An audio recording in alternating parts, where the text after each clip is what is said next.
Salut à tous, merci d'être là pour ce nouveau Hit Story. Au programme aujourd'hui, un tube planétaire qui a bien failli passer à la trappe à cause d'un désaccord.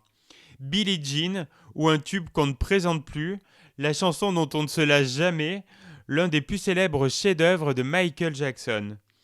La chanson figure dans l'album des records Thriller en 1982 et fait office de single en janvier 83. La chanson va être un énorme succès, numéro 1 peu partout dans le monde.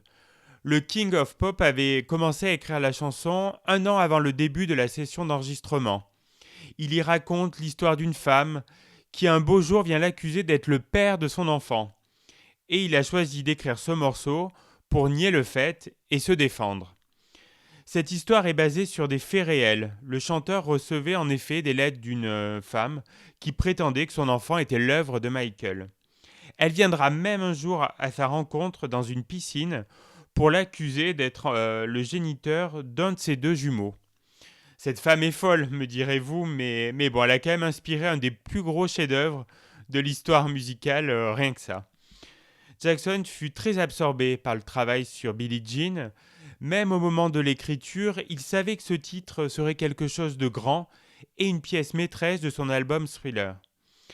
Il mit des jours à trouver la ligne de basse qui ouvre le morceau et qui est la signature de Billie Jean. Mais cette intro de 28 secondes est détestée en premier lieu par Quincy Jones, donc qui est le producteur de l'artiste. Il la trouve mal travaillée, mais il cédera devant l'insistance du roi de la pop pour la conserver. Autre anecdote, Michael aurait enregistré la chanson en une seule prise, respect. Le clip révolutionnaire a été déterminant dans le succès de Billie Jean. Chose étrange, l'histoire du clip, avec un criminel qui est recherché par Michael, diffère de celle de la chanson. Il y aura encore beaucoup à dire sur Billie Jean, mais on va s'arrêter là pour cette fois et réécouter donc cette chanson qui, j'en suis sûr, vous remplira d'allégresse.